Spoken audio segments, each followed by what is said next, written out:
Well, it's a pleasure to welcome Prime Minister Netanyahu back to the Oval Office. I think I've had the pleasure of hosting him more often than just about any other world leader, and hopefully this will provide just some small measure of repayment for the wonderful visit that I had in Israel this spring. And I want to thank him and his family and his entire team for the tremendous hospitality that we had when we were there. Prime Minister and I were just talking about the fact that these are hectic times, and nowhere is that more true, obviously, than in the Middle East.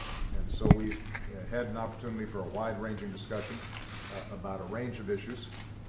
I commended him for entering into good faith negotiations with the Palestinian Authority in discussing how we can resolve what has been obviously one of the biggest challenges for a very long time in the region. And both Prime Minister Netanyahu and President Abbas have assigned outstanding negotiators. They have been engaging in serious conversations, and our goal continues to be to help facilitate, not dictate, but facilitate the kinds of genuine negotiations that will result in two states living side by side in peace and security. And we have a limited amount of time to achieve that goal, and I appreciate the Prime Minister's courage in being willing to step forward on behalf of that goal. We had an opportunity to discuss the situation in Syria. Obviously, we have a broad set of strategic concerns in Syria. We are both pleased that there is the possibility of finally getting chemical weapons stockpiles out of Syria. But I think we both share deep concern that we have to be able to verify and enforce what has now been agreed to at the United Nations. Chemical weapons inside of Syria obviously have threatened Syrian civilians, but over the long term also pose a threat to Israel. And we want to make sure that we get those indiscriminate, horrible weapons out of there. And so we are consulting with the international community on these issues, and I shared with the Prime Minister our belief that we have to move with speed and dispatch in actually making sure that the agreement that was arrived at in the United Nations is followed through on. In addition, we have the larger question of how to deal with the civil war that's taking place in Syria, and given Israel's significant interests in the spillover effects of activities there, we will be consulting very closely with them. We had an opportunity to discuss Egypt, and I shared with him what I said at the United Nations just a week ago, which is that we continue to have concerns about what has happened in Egypt, but we also are committed to a constructive relationship with Egypt, in part because of the important role that the Camp David Accords and the Egypt-Israeli peace serve not only for the stability and security of both those countries, but also for security in the region and U.S. security. So we will continue to work with the Egyptian government, although urging them and pushing them in a direction that is more inclusive and that meets the basic goals of those who originally sought for more freedom and more democracy in that country. And we had an opportunity, obviously, to discuss Iran. Both the Prime Minister and I agree, since I came into office, that it is imperative that Iran not possess a nuclear weapon.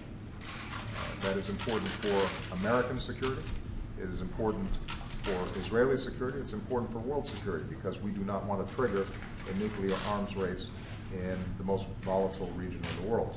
And given the statements and actions from the Iranian regime in the past, the threats against Israel, the acts against Israel, it is absolutely clear that words are not sufficient, that we have to have actions that give the international community confidence that, in fact, they are meeting their international obligations fully, and that they are not in a position to have a nuclear weapon. What I also shared with the Prime Minister is that because of the extraordinary sanctions that we have been able to put in place over the last several years, the Iranians are now prepared, it appears, to negotiate. We have to test diplomacy. We have to see if, in fact, they are serious about their willingness to abide by international norms and international law and international requirements and resolutions. We, in good faith, will approach them, indicating that it is our preference to resolve these issues diplomatically. But we enter into these negotiations very clear-eyed. They will not be easy, and anything that we do will require the highest standards of verification in order for us to provide the sort of sanctions relief that I think they are looking for. So we will be in close consultation with Israel and our other friends and allies in the region during this process. And our hope is that we can resolve this diplomatically. But as President of the United States, I've said before, and I will repeat, that we take no options off the table, including military options, in terms of making sure that we do not have nuclear weapons in Iran that would destabilize the region and potentially threaten the United States of America. In all of this, our unshakable bond with the Israeli people is stronger than ever. Our commitment to Israel's security is stronger than ever. And we are very much looking forward to continuing to work with our friends in Israel to make sure that U.S. security interests are met, Israel's security interests are met, but hopefully that we can also bring about greater peace and greater stability in a region that has been racked with violence and tensions for far too long. And I appreciate the Prime Minister's views. He's always candid, and we're always able to have not only a good working relationship at the Prime Ministerial level, but also because of the outstanding work that our staffs do. So, Mr. Prime Minister, welcome. Thank you very much. Thank you. Well, Mr. President, thank you for welcoming me and my delegation on what I know is a very busy day for you. In Washington today, there are many things on your plate. But I know that you know, and the American people know, that there is no better ally, more reliable, more stable, more democratic, other than Israel in a very broad, dangerous place. So I welcome the opportunity that we're having to discuss how we work closely together to address the enormous challenges that face both of us. And I think of those, the most important challenge is preventing Iran from developing nuclear weapons.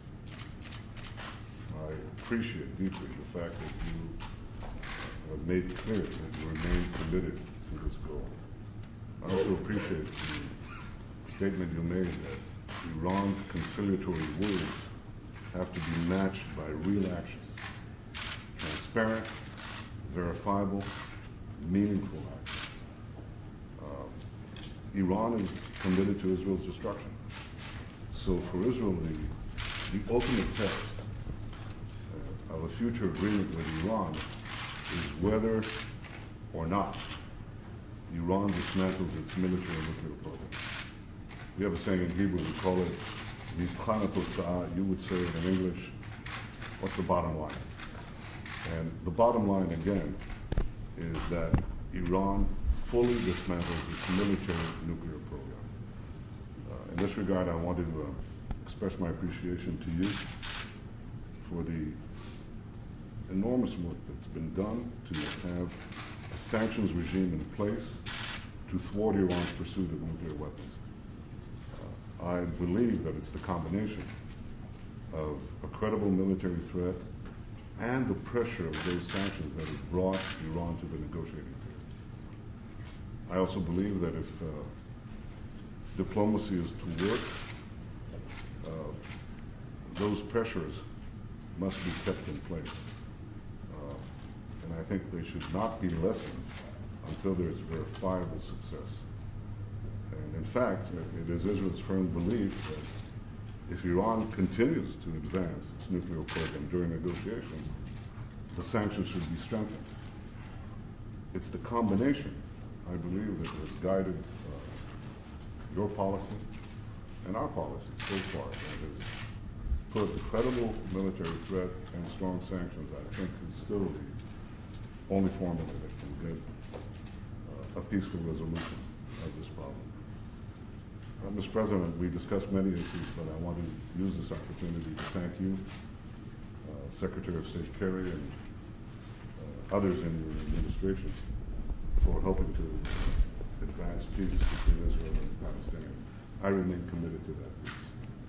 And I hope that our efforts, our common efforts, will lead to a secure and lasting peace. We know that for peace to endure, it must be based on Israel's capacity to defend itself by itself.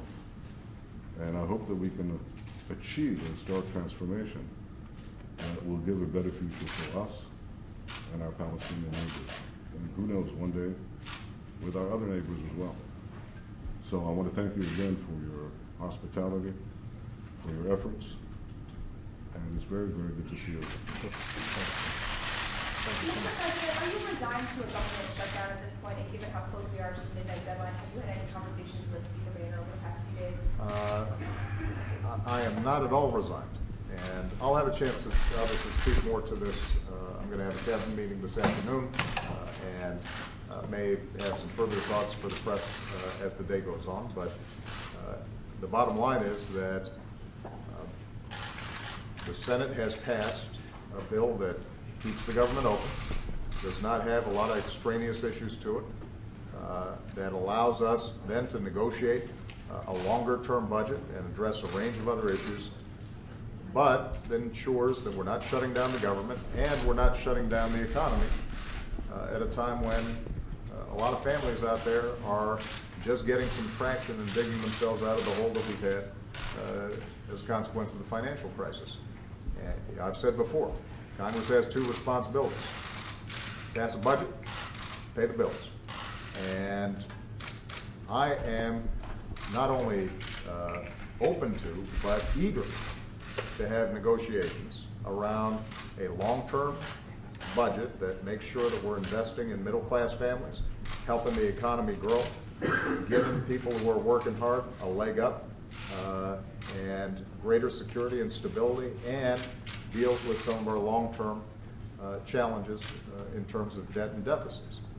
But the only way to do that is for everybody to sit down in good faith without threatening to harm women and veterans and children with a government shutdown, and certainly we can't have any kind of meaningful negotiations under the cloud of potential default, the first in U.S. history. There's not a world leader, if you took a poll, who would say that it would be responsible or consistent with America's leadership in the world for us not to pay our bills. We are the foundation of the world economy and the world financial system. And our currency is the reserve currency of the world. We don't mess with that. And we certainly don't allow domestic policy differences on issues that are unrelated to the budget to endanger not only our economy but the world economy. So I suspect that I will be speaking to the leaders today, tomorrow, and the next day. But there's a pretty straightforward solution to this. If you set aside the short-term politics and you look at the long term here,